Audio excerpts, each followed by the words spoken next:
guys, and welcome to the Moms of Murder podcast, a true crime podcast featuring myself, Mandy, and my dear friend, Melissa. Hi, Melissa. Hi, Mandy. How are you? I'm doing great. How are you? How was your Thanksgiving? Tell me everything.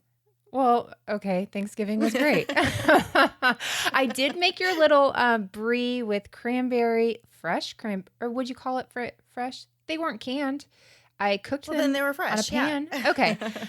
But they came out of a bag. So even when when I was at Publix, I said, where do I find, cranberries? And he showed them to me in a bag. And I was like, why did I think these were like loosey-goosey just lying around that I would get? Like, I clearly have no concept of how it works.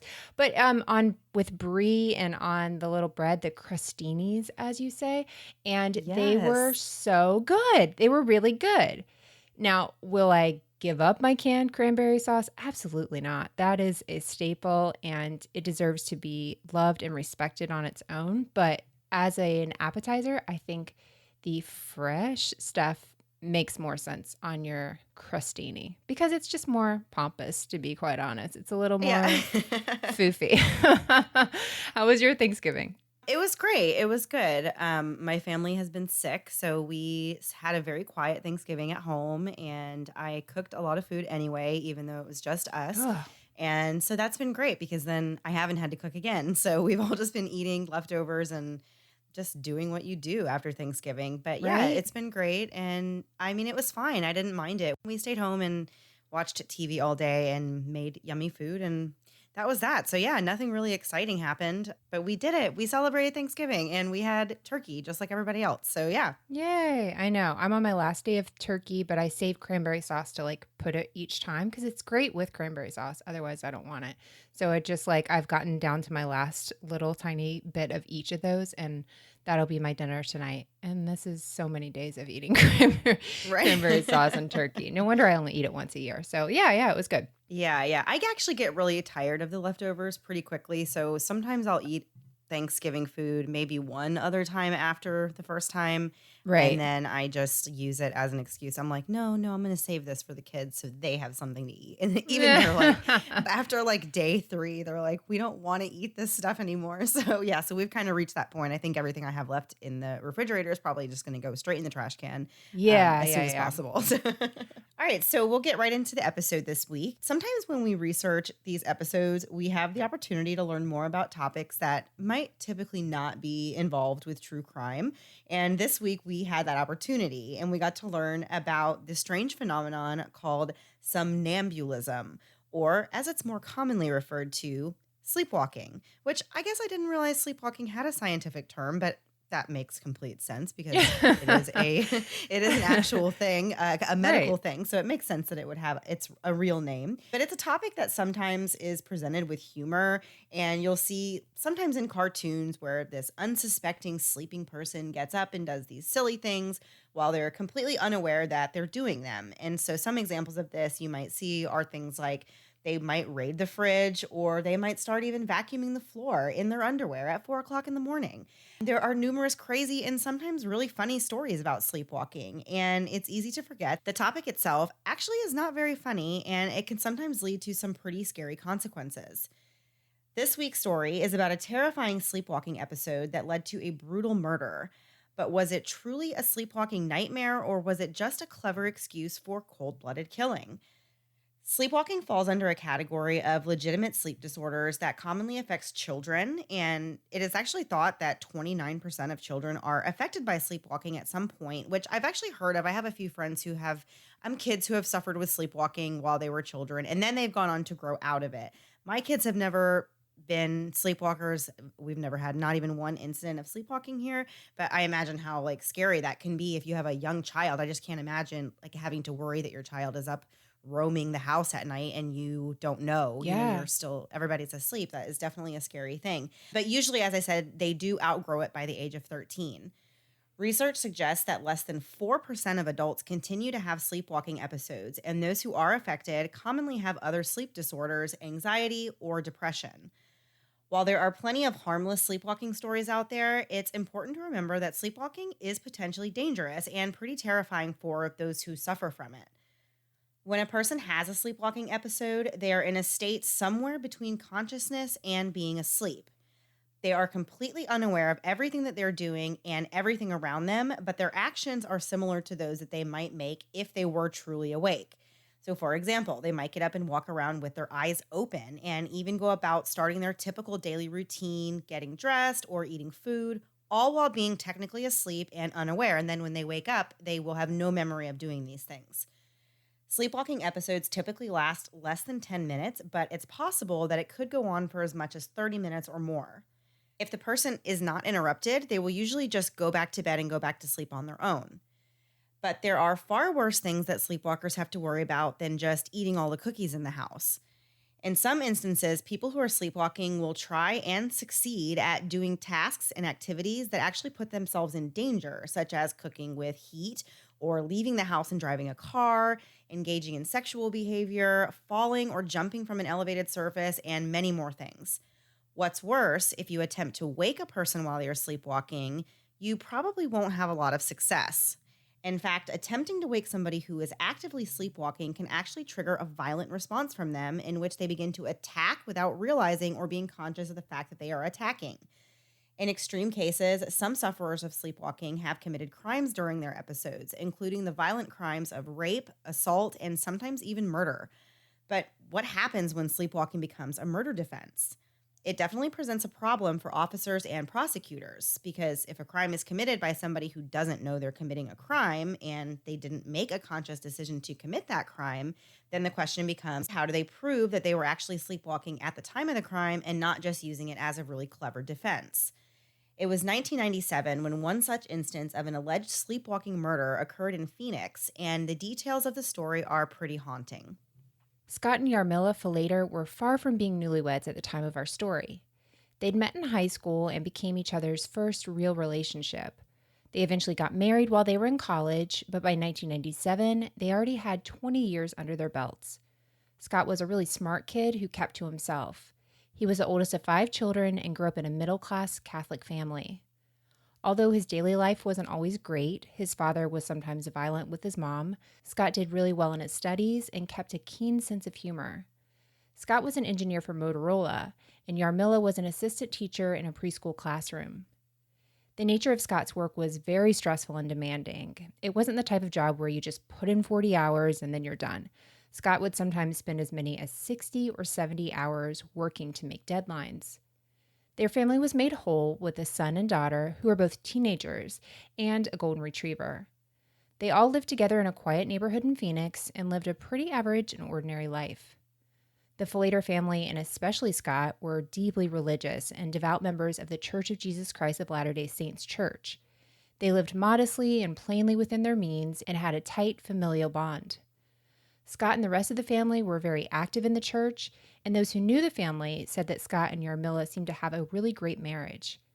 As far as anyone could tell, the couple really never fought, and they kept pretty quiet. Scott was seen as a loving and devoted husband and father, doing his very best to take care of his family and enjoying his life. So when the news broke in 1997 that there had been a terrible tragedy at the Falater home, it was a shock to everyone. In the middle of the night on January 16th, 1997, Scott was awakened by officers inside of his home, and they were asking him how many people were inside the house. In this dazed and confused state, Scott told the officers that there were 4 people in the house. It was himself, his wife Yarmila, and their 2 teenagers.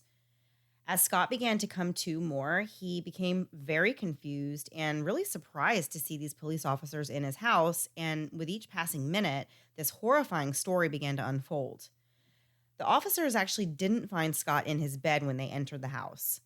They had been called to the residence by a concerned neighbor, and Scott was actually found wandering the house, seemingly unaware, when they first arrived.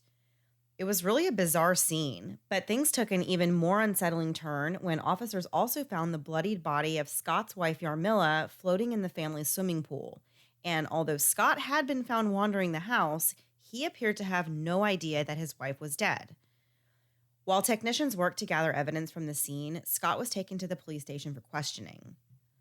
Keep in mind, it was the middle of the night, so he was taken to the station just in his pajamas, and it was after 1 o'clock in the morning by the time he was placed in a room for questioning. When Detective John Norman sat down with him, Scott said, quote, "I'm afraid that this means my wife is dead." The officer told him that she was, but that his son and daughter were safe and hadn't been harmed. Scott didn't really have much of an emotional response to the news that his wife had been killed. He did cry a little bit, but his reaction was pretty subdued, which of course can also be explained away by just being in a state of shock and not really understanding what's going on. But then the interview went in a different direction when Detective Norman asked Scott why he had done this. And he wanted to know, in Scott's own words, what happened that night. Scott was very confused and he said, "Obviously, you think I did it. I don't know what makes you think that."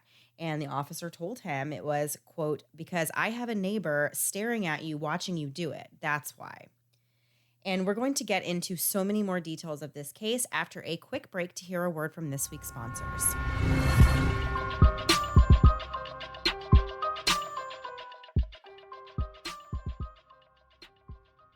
The holidays might look a little different this year. Those gifts that are normally golden this time of year are really a no-go.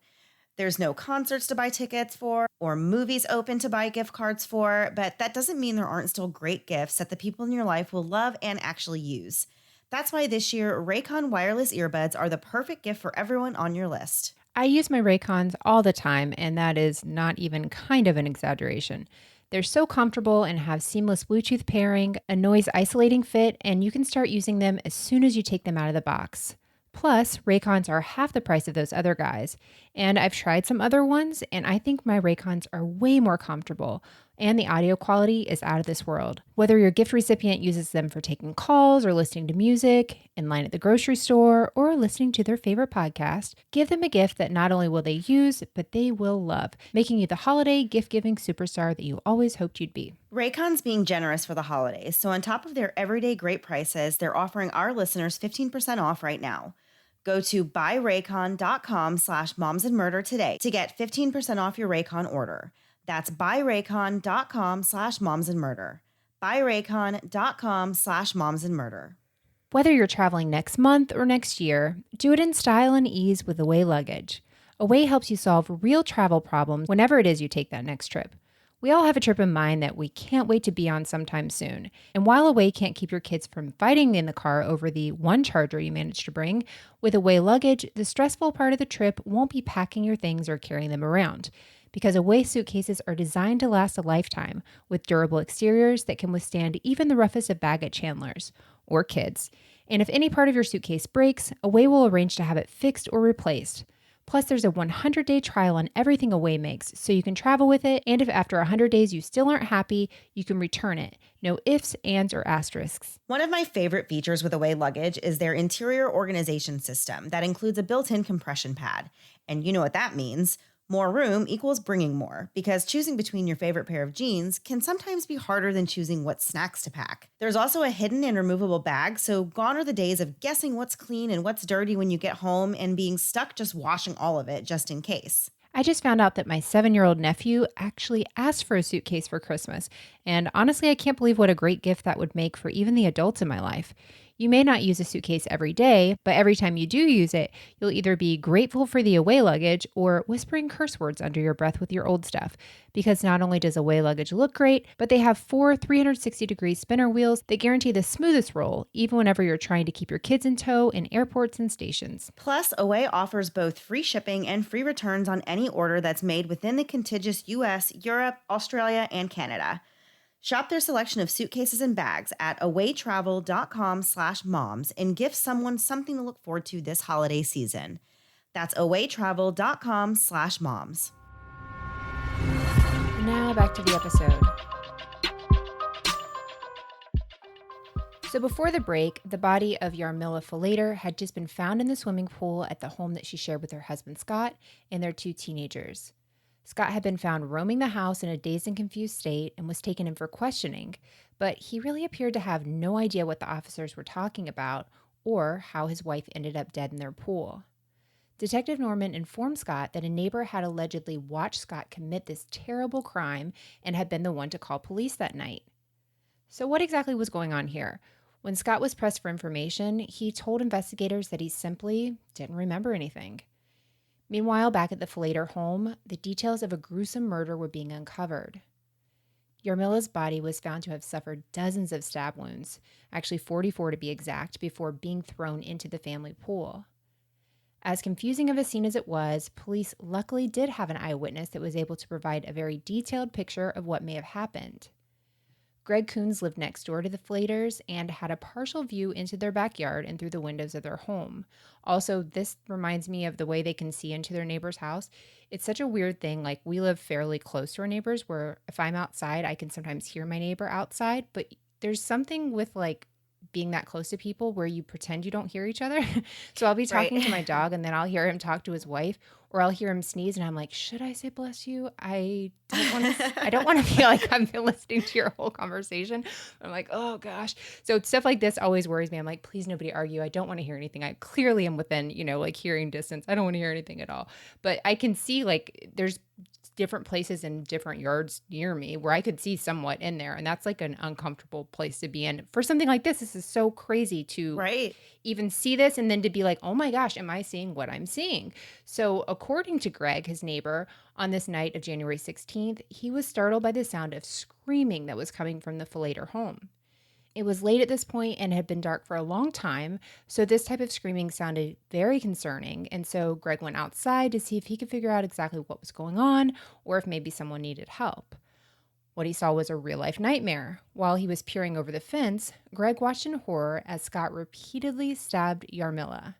He then saw Scott go back inside his house to try to quiet the family dog, and then he changed clothes and returned back to the backyard.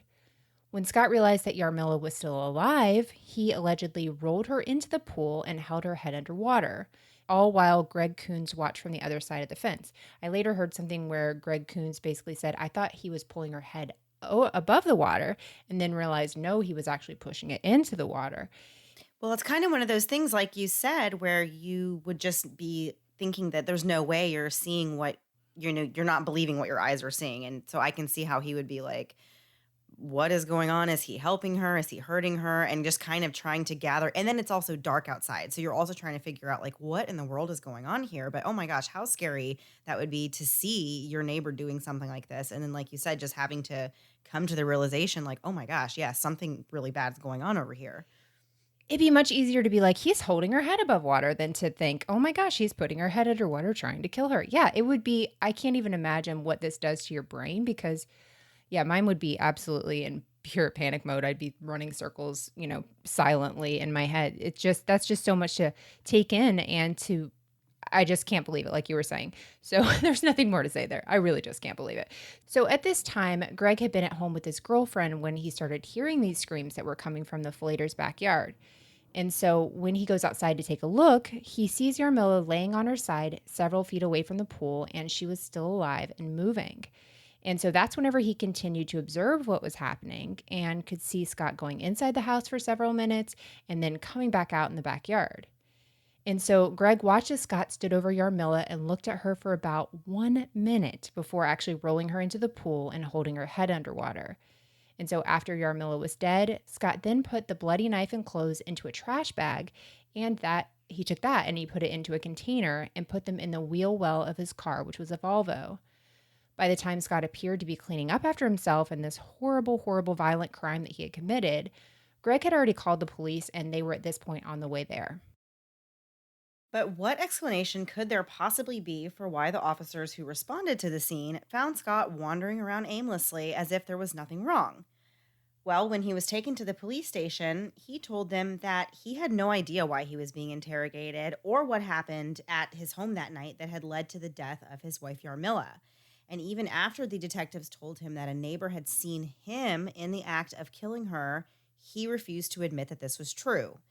He apologized and said that, he was really sorry, but he just didn't really remember doing any of what they were saying that he had just done a few hours earlier.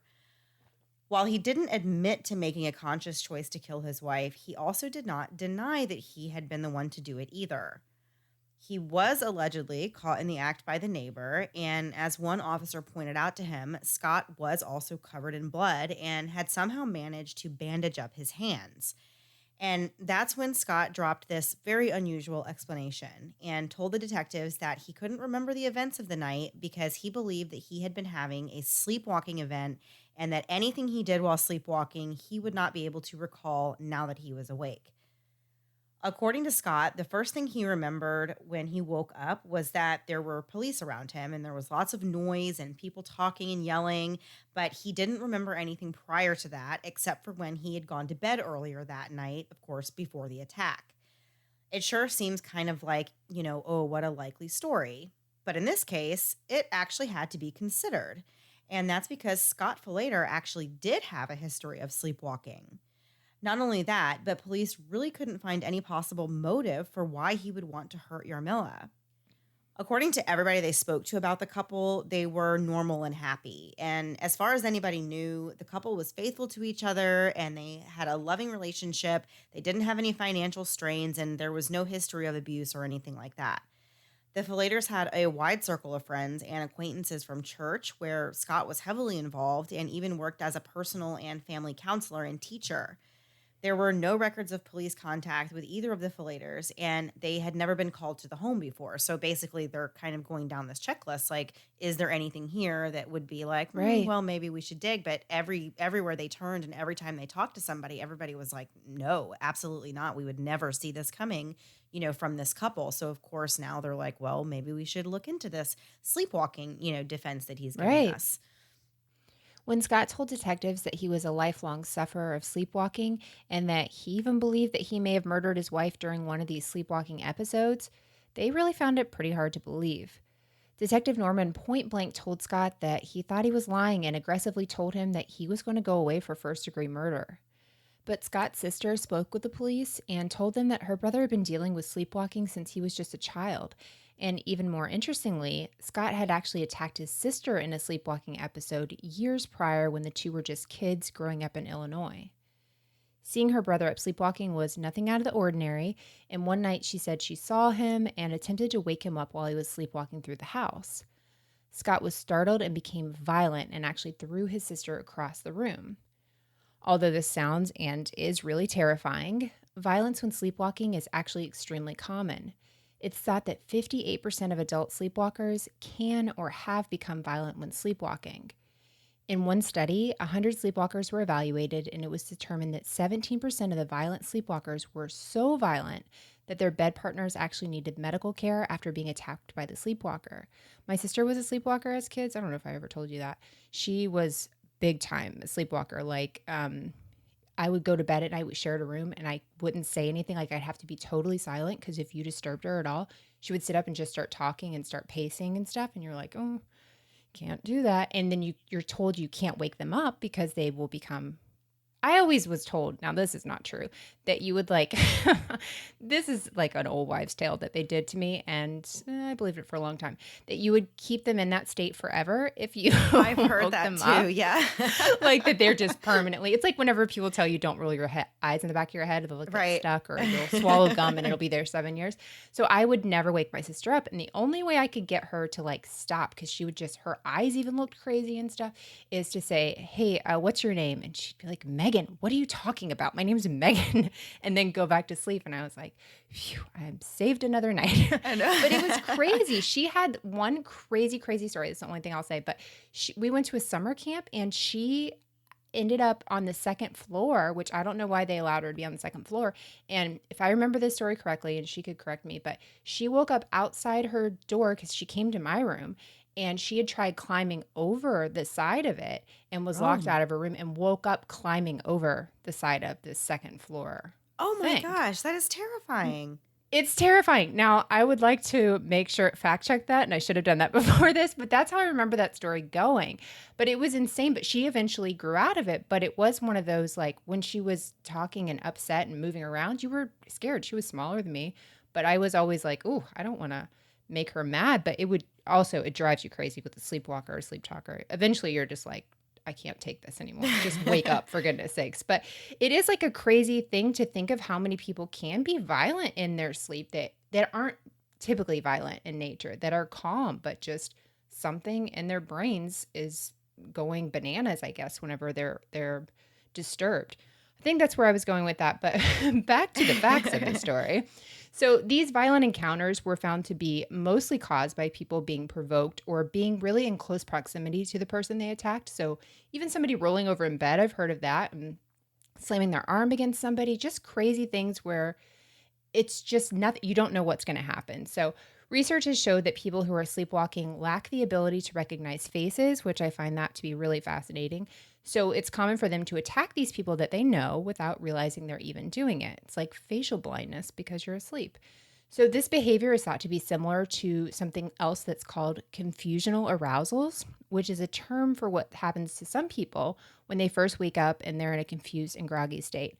I am my language when I'm woken up in the middle of the night is it competes with that of a sailor. Like my husband doesn't want to wake me up in the middle of the night.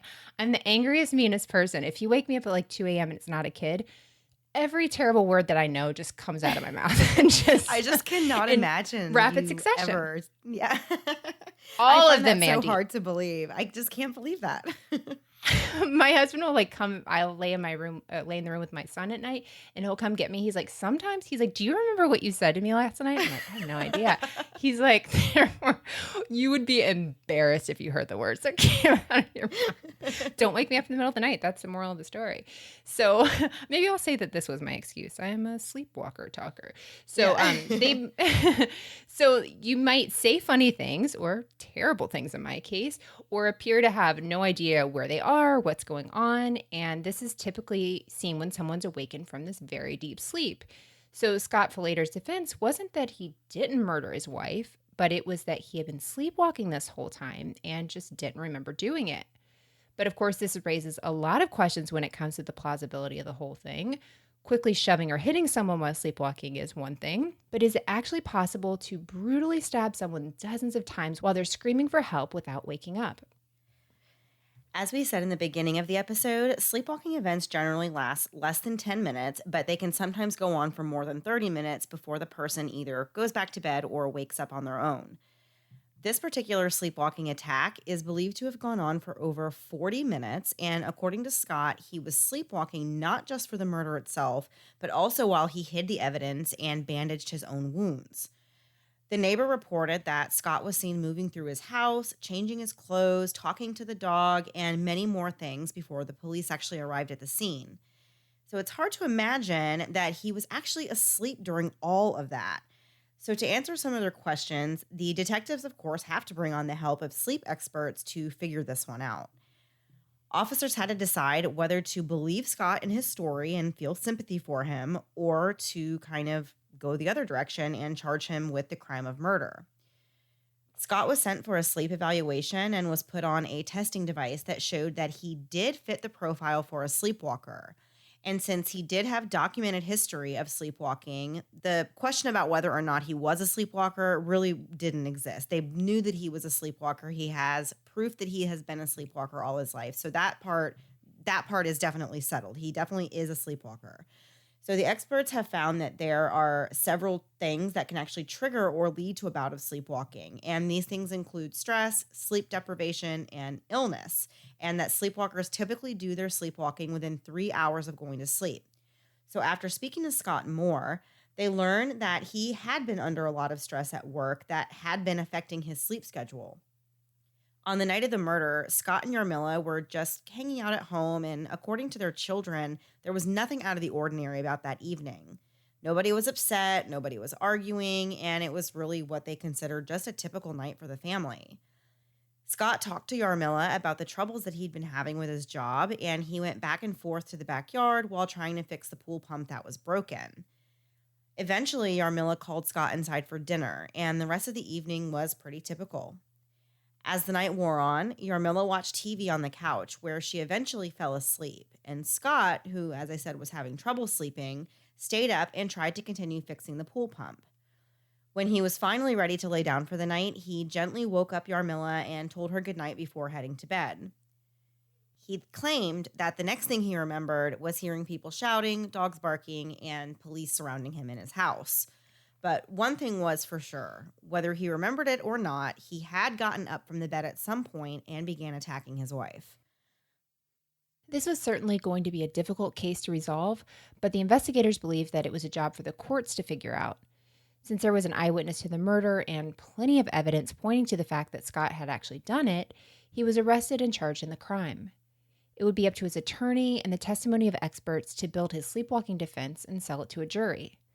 The prosecutor on the case was Juan Martinez, and he wasn't buying the defense at all. Did you recognize who Juan Martinez was? I was like, why do I know that name? It was the No. Jody Arias Oh. prosecutor. Oh, Yeah, wow. No, I and did he not know actually that. just got disbarred a few months ago. So I wonder how like cases he tried, if there's any going back to those. I sound very Ah. uneducated when I say that, but I think that's what Jody Arias's attorneys are trying to do now. This is me like reading through crime stories in the last month, like half reading stuff. So I'm sleepwalking. I'm sleep talking right now. Just ignore me. So he stated early on, though, Juan did, that he felt that this was really a nonsense defense, and he believed that Scott had murdered Yarmila in cold blood, and he promised to seek the death penalty if Scott was found guilty. One thing was for sure, and that's when a person is being investigated for a crime such as murder, there's really no stone that goes unturned and no secrets in your life that aren't revealed. As the investigation continued, prosecutors started finding out things about the Falater couple that didn't quite go along with this happy-go-lucky, trouble-free marriage story that most people said that the couple had. In fact, there was some indication that things actually weren't perfect between Yarmila and Scott. It was alleged that Scott had been spending quite a bit of time at church and doing things for the church, and Yarmila didn't like it. Keep in mind, he's working 60 to 70 hours a week, putting in this much extra time at work and at church. He's probably not going to be at home a lot, and that would be really hard.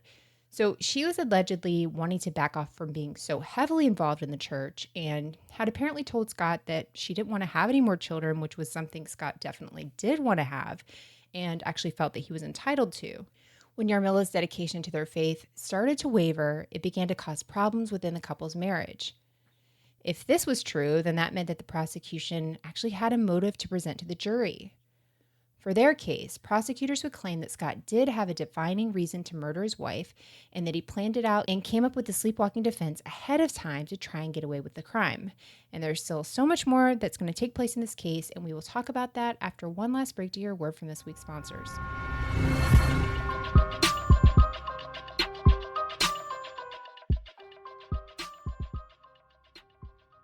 The holidays are often a time when people fall off their diets. You've worked so hard, but it's Christmas and now you want some pie.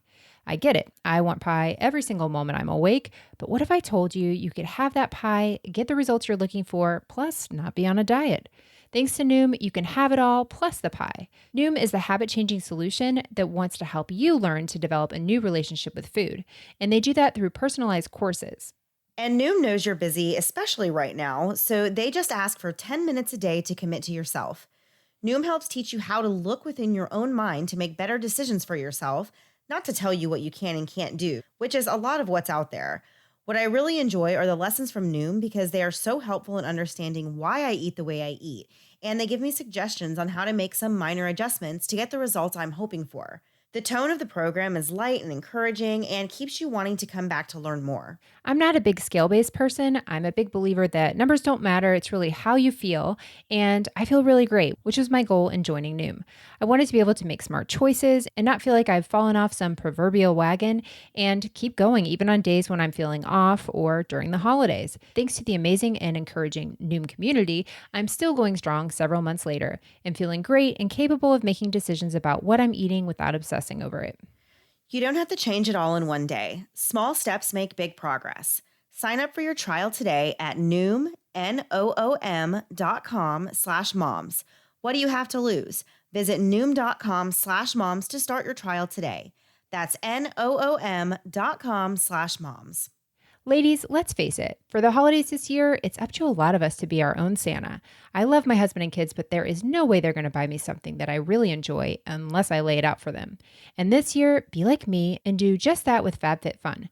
FabFitFun is a seasonal subscription box that treats you the way you want to be treated, with amazing things like one of my favorite things in this season's box, the Algenist Complete Renewal Eye Balm with vitamin C and green tea extract, helping my eyes look 20 years younger than my kids make me feel. It smells heavenly and feels cool and refreshing going on my skin. It's really everything you want from an eye balm. Speaking of eyes, I'm obsessed with the Aesthetica liquid eyeliner. It's a high-impact liquid eyeliner and glides on effortlessly. And even more impressive, it stays put for hours and hours and is now part of my everyday routine. We are on our sixth FabFitFun box, and each one is more exciting than the last. Even though you get to choose from a wide variety of products when you order, it's always a fun surprise when it arrives at your house and you actually unbox it yourself. Plus, FabFitFun is all about showcasing amazing women, which is why this season's box includes 16 female-founded brands. Whether you're just looking for something fun for yourself or you've been too afraid to try a more expensive brand for fear you might not like it, give FabFitFun a try. It's a great way to treat yourself this holiday season while also finding new brands you like. I had heard of Alginus before and wanted to try it, so when I saw it was an option for this season's box, I had to get it, and I'm so glad I did. The price of the box was less than just the Alginus Complete Renewal Eye Balm on its own. FabFitFun boxes truly have an amazing value, and you'll always find lots of things you love. Plus, you can get all these seasonal must-haves without ever having to leave the house. Order your winter box today. Sign up now so you can snag amazing products like the Aesthetica Liquid Eyeliner or Algenist Complete Renewal Eye Balm when you customize. Use coupon code MOMS for $10 off your first box at fabfitfun.com. Again, use coupon code MOMS for $10 off your first box at fabfitfun.com. And now back to the episode.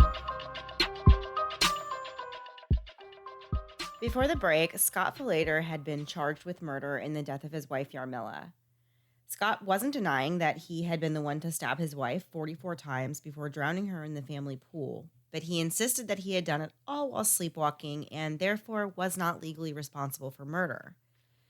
This defense has actually been used before successfully, although it definitely is a rare defense. There are around 70 recorded cases of homicide involving possible sleepwalking. And in some cases, the sleepwalking defense did actually lead to acquittals. But of course, the biggest thing needed is proof that you were actually sleepwalking at the time you committed the murder. In Scott's case, several experts were called by both sides to testify. One of the defense experts, named Dr. Roger Broughton, was actually a defense expert in another sleepwalking murder case back in 1987, and that case did end up with an acquittal. So, of course, Scott's probably thinking, oh, great, this guy actually has experience here, and I'm going to be in good hands with this guy. So as we said all along, Scott's defense attorneys, they never opposed the fact that Scott had killed Yarmila, but their whole thing was that he should still be found not guilty because of, these circumstances. So Scott underwent tests, and it was determined that he did fit the profile for a sleepwalker. And not only that, but there were circumstances in his life at the time that could have triggered a sleepwalking episode. Scott had been under so much stress at work, and he really had only been getting about 2 to 3 hours of sleep every night. And the kind of problems that he was having at work, they weren't just like, little things. Scott was in charge of a lot of really big projects for Motorola. And so they would have, they would get money to complete these things, and it would be like months in advance. I was listening to something Scott was explaining about his job. And so he would have like a 6-month deadline, and they would already have the funding and everything for this project. And so Scott would be under the wire to like actually get this thing done, kind of like getting a loan or having, this money fronted. So the thing that he was working on at this time, it was such a big deal that if he didn't get it done and it wasn't finished, then all of his staff under him, like there would be no like salaries, like he would have to let all these people go and lay them off, and like it just was a big nightmare to him. And he was very stressed out, and he was under a lot of pressure. So they were saying that this kind of extreme stress definitely could have contributed to a sleepwalking episode, especially if he wasn't sleeping regularly, every night and only getting 2 or 3 hours of sleep every night. And of course, I don't know what it's like to only get 2 or 3 hours of sleep. I know what it's like to have a newborn baby, and you kind of feel like you're literally just getting up like every 30 minutes, every hour. And that takes a toll on you. And like the sleep deprivation is a real thing, Melissa. I know it's a real form of torture. It really is. And so I do sympathize with people who have sleep disorders and sleep problems, because there is almost nothing worse than not being able to get enough sleep whenever you need to sleep. Like, it really is one of the most frustrating things that I can think of. So the defense presented the theory that Scott had gone to bed that night completely exhausted, and the last thing on his mind was the pool pump that he was working on. Experts said that earlier on the night of the murder, Scott went to his car to get his tools, where he also kept his hunting knife, and he had a pair of working clothes, that he only used when he was doing working things, just like junk clothes or whatever. And he kept all this stuff in a Tupperware container in the back of his car. I read some source that called it a Tupperware container, but that sounds like a lot of items for like a Tupperware Yeah, I container. was So so I don't know if it's like a Rubbermaid bin maybe. That makes more sense than that makes more Tupperware. I feel sense. like yeah, like Tupperware sounds like a Put like your food leftover container. turkey or your work shirt in there, either one. Yeah. So he then worked on the pump until he was so tired that he just had to go to bed, and he left his tools and everything still sitting out there next to the pool.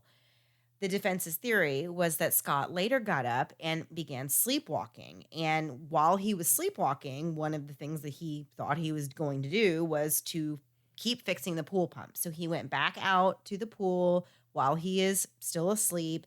And they said that he picked up his hunting knife and he was using that like a screwdriver trying to fix, the pump. Of course, like we said, people who are sleepwalking do silly things. They don't really know that what they're holding is not the thing that they think they're holding. They just kind of Right. grab something and they don't understand. And this is the defense's theory that he had picked up this knife, thought he was using it like a tool to fix this pool pump. And then they believe that Yarmila came outside and found her husband in the yard and sleepwalking and messing, fidgeting with these things and tried to intervene. And that in his sleepwalking state, Scott became violent at this interruption and he kind of went into this fight or flight mode. And he actually started stabbing Yarmila nearly to death in this attack. As we said, she had suffered 44 stab wounds. But the prosecutors presented a completely different story about what they believe truly happened that night. As we mentioned before, there was some evidence that Scott and Yarmila's marriage wasn't all sunshine and rainbows. In fact, when police found her body, she wasn't even wearing her wedding ring, which I don't think is that crazy because I very rarely even wear mine. But I can see how they're looking for every every little thing is, a sign Right. of something. So there was no evidence to point to any serious marital problems. There's no affairs or abuse or any of those other things that are typically used as a motive for murdering a spouse. But those that were close to the family knew that there had been some minor problems. Yarmila had allegedly made comments to friends about being unhappy in her marriage and said that it wasn't the perfect relationship that everyone thought it was. Since Scott was so deeply devoted to the church, it's understandable that he would have a hard time with the fact that Yarmila was actually wanting to become less involved with the church and wanting to sort of distance herself from the devout lifestyle. Yarmila had also been raised in the Catholic faith, just like Scott had, but while they were engaged, Scott actually spoke with the Church of Jesus Christ missionaries and felt like it was during this time that he was called to convert to that faith. Yarmila was reportedly not thrilled with this idea and nearly broke up with Scott over it. But eventually she came around to the idea and they got married in a traditional Church of Jesus Christ ceremony. But it's obvious during this time that disagreements over religion were a problem that the couple had struggled with really throughout their entire marriage. And this is what the prosecution presented as the motive for the murder. For their case, two theories were presented to the jury. The first was that Scott wasn't sleepwalking at all and that he had carried out this entire premeditated murder while completely conscious and aware that he was doing it. The second theory was that maybe Scott was sleepwalking when he initially attacked Yarmila, but that he awakened at some point and realized what he was doing, but instead of calling for help, he decided to complete the murder by holding Yarmila's head underwater in the pool. One thing was for sure, according to prosecutors and the experts that were called by them, there is no way that Scott would have been able to brutally attack Yarmila while she was screaming in pain and while their dogs were barking without waking him up. That I can see how they could go down that route. That's a lot going on for somebody, even somebody Definitely. sleepwalking, to not have anything kind of bells going off in their head and waking them up. So, although it can be very difficult to wake up a sleepwalker because they're in this deep sleep, loud noises, like we were saying, are enough to really jolt them awake, typically enough to jolt them awake. Further, prosecutors argued that if Scott was truly sleepwalking, he wouldn't have had the thought go through his mind that he needed to conceal this evidence from the murder. The neighbor had told police that Scott was seen washing his hands and quieting his dogs and also hiding the murder weapon, all things that prosecutors say Scott would only do if he were awake and conscious. People who are sleepwalking aren't able to create these new memories, so therefore Scott wouldn't think to hide the evidence unless he was awake. Not to mention that if he were sleepwalking, he wouldn't be aware that he was actually committing a murder, so this idea to hide evidence wouldn't even exist.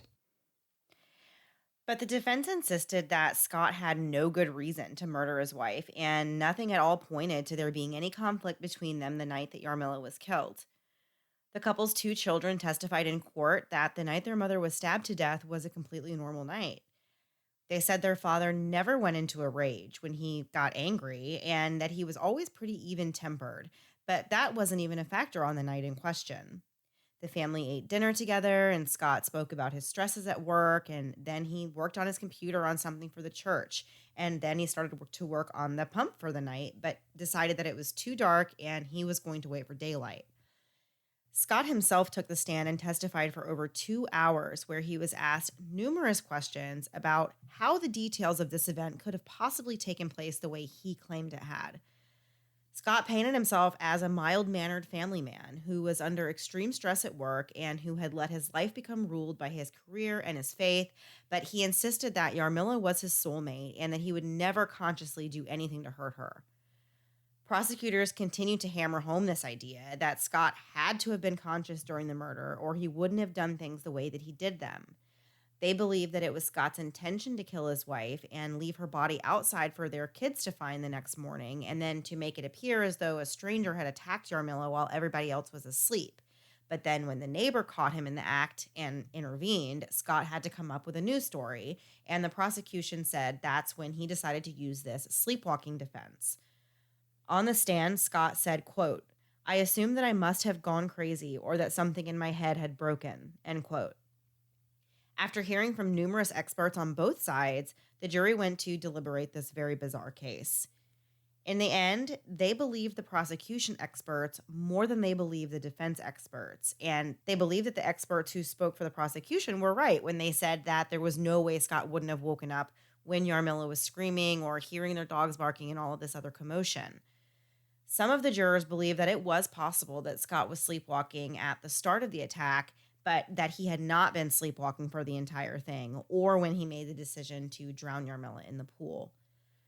The jury found Scott guilty of murder in June of 1999. Many people who knew Scott wrote letters to the judge asking for leniency and for the judge to sentence Scott to life in prison, but to not give him the death penalty. And among them were Scott's children. They also pleaded with the judge to let their father live his life in prison. And the judge did have sympathy on them and the rest of Scott's family. And he was sentenced to life and sent to an Arizona prison. Since Scott's been in jail, he's been what you might call a good prisoner. He's kept himself busy by working as a tutor and a library clerk, as well as doing other jobs around the jail.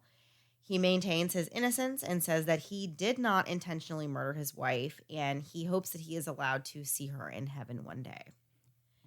I don't really know what to think about this case. I don't I know what your thoughts know. are, but I just really don't know. I know. So here's where it gets me. I don't think it was premeditated no matter what. I don't think that was the case. That's so random, and I don't know. It didn't seem there were no problems that big. The religion thing, that's been their whole dang marriage. That's Right. nothing new. Nothing seemed really crazy, but it does make sense that he's not sleeping a lot. And the fact that he had been working on the pool that night, that's what really makes me think something happened there. Something his brain was there trying to fix his pump, obsessing about the pump. You know how you get into like a thing with stuff, like where you're like focused on that, maybe like I don't know, I'm getting into really weird, I deep do. stuff, but where you're just kind of like, if I can just fix this one stupid thing, in your life, like if I can have Right. control of this Uh-huh. one thing and you're trying to fix that, and if that's the last thing you're thinking about and you're going out there, I don't think it's the craziest theory. I really just don't think it's the craziest theory. I think that's I where I don't land. either. I don't either. I don't think it's out of the question. I think No. I do kind of get tripped up a little bit with how did he not wake up during the attack, or Right. I do kind of have some questions there about whether he was sleepwalking for the entire thing. But I do believe that he could have initiated this attack. He could have been sleepwalking whenever it started. Yeah. And people do crazy things. You hear about this all the time where people, and who knows what would go through his mind. Like if he were to wake up and realize that he had stabbed his wife and had done this, I mean, you hear about people who say, like, I didn't know what to do. I was scared. I didn't want Right. to call the Panicked. police. They weren't, thinking like the police would never believe this Right. anyway. And like, I always think that kind of stuff. Like, I'm like, this is the craziest story. No one is going to believe anything that I say. They're going to think I Right. have Right. totally made this up. And so, I mean, not that I understand, not that it makes it okay to go through with killing, but Sure. I can Sure. see where people in a panic state, they do crazy things that don't make a lot of sense because you don't feel like when you're in that state, like you feel like you have to come up with a solution immediately and like make it go away and like fix everything. And Right. sometimes you just make even worse decisions and you make the situation even worse. And I feel like Yeah. maybe that's could have been what happened in this case. I mean, yeah, I can see how the judge, definitely went for the life sentence instead of the death penalty in this case because I do think there is some gray area and it just could be. And then like you said, now this the prosecuting attorney has been disbarred, which I didn't know that until you mentioned that, but I do think that's interesting and would be an interesting thing to kind of watch if this case comes back around and if Scott ends up Right. getting an appeal because of that and if they find some way to kind of get him back in court and have the case heard again. But yeah, this was definitely a really interesting case. This was one that you suggested. And as soon as you said sleepwalking murder, I was like, that's perfect. Like, that's It's definitely always great. like when I'm not sleeping at night, laying next to my son, trying to get him to go to Yeah. sleep. I'm like rethinking all the murders I've ever heard of, which is not a great way to go to sleep, apparently, because who knows what you'll do. But yeah, it's one of those that like it stays in your mind because you just think, I don't know what to think. The fact that his kids, rallied behind him, and even her mom said, please don't give him the death penalty, life in jail, but not the death penalty. I don't know. I take a lot of weight when the family, whose mom was killed or whose daughter was killed, when they're saying to show leniency or they're saying, I don't see this, that always holds a lot on me. For whatever reason, I just think I don't want to go against what the family thinks, first of all. But, that's they lost the person in their life, Right. they have every reason to be upset if this, if it's the way they're saying. But whenever I realized who that was, I was like, oh, I wonder if I want to do a Google alert on this one. Cause you're going to see Jodi Arias like insane amounts about her because of him being disbarred. But I'll be Oh, for interested to sure. see if they relook at this case at all, because I mean, you just don't know. It seems like such a harsh, okay, last thing I'll say. I don't see, based on what we read, based on the articles we read, all that kind of stuff, how beyond a reasonable doubt, that's where I don't know that I could say guilty beyond a reasonable doubt in this. Maybe I could if I had everything they had, but based on what we know, I don't know that I could. Yeah, I agree with that. I do agree with that. But I think that a lot of times that I feel like there Oh, is yeah. reasonable doubt, but it's up to the jury. And if they all agree unanimously, that's all you need. So, I don't know. Yeah. Just a crazy, crazy story. Anyway, Melissa, some of you may have noticed we did not do Google this city at the beginning of the episode. But Some we're of you still might going have to do last cheered. thing before we go. Yeah. But we're still going to do last thing before we go. And I think Melissa has some surprises up her sleeve for me. Not surprises, I but know. maybe. Well, we're I'm feeling good. delirious. So I'm still. I know you're not feeling great. So I just did kind of a fill in the blank thing. So it doesn't take a lot of brain power from you. And I'll even give you clues. But I just looked up kind of funny laws in Phoenix or in Arizona, as well as crazy news stories, like these crazy things, just to make us feel better in Florida, because we get the short end of the stick. P.S. Did you see the video this week, and I'm sure other people have seen it, of the guy in Florida whose dog got attacked by an alligator and he jumped got in the water Yes. with a stogie in his mouth and didn't drop it the entire time, Mandy? He pulled the dog out of the gator's mouth and still had his thing hanging out of his mouth, wet, just I still saw smoking it. it. Calm as Yeah. can be. Loved It's it. just That's a a good very Florida man. very Florida story. The calmest man. His blood pressure is like 12/4. I've never seen anybody so calm with wrestling a gator. So, okay, Mandy. So first I'm going to do a couple, I'll just do like 3 of the weird Phoenix stories. So this is fill in the blank. Let's see what you got. So Phoenix PD, burglar caught wearing clothes he stole from a blank. So who did he steal clothes from? A clown. Oh, I like that. Actually, that could be scary. No, he stole them from a 2-year-old. How do you steal What? clothes and wear them from a 2-year-old? That's like gonna not a draw any great. attention. Yeah. I know. That guy's wearing hot pants. I don't see what's going on here in Arizona. So the next one is a cop finds a thief stealing from blank with his blank still inside. This isn't Melissa's bad words at the end. I realize now that my blank was probably not good. The blank is not what you think it is. So he's stealing from a blank with his, I should have thought this one through, with his blank still inside.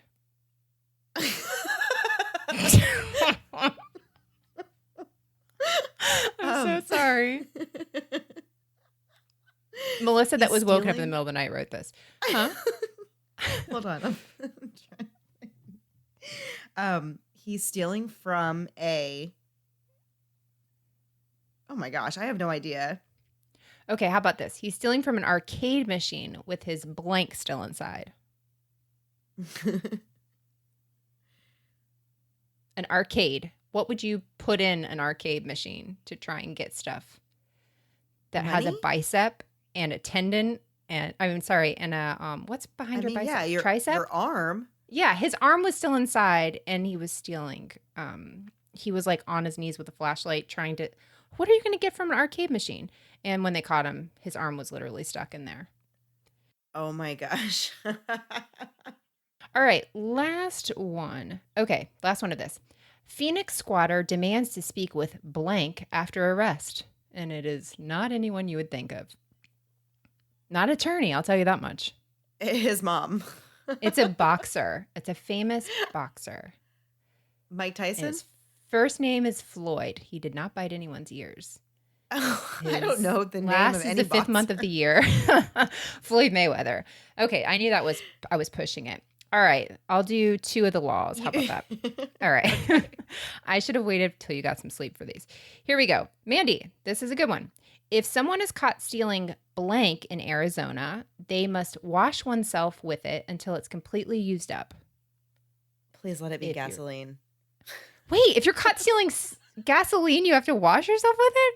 Okay, this one I should have told you was pretty simple. This was just soap, but apparently people are stealing gas. Okay, Mandy. All right. I'll say this is the last one. Okay, yeah, this one.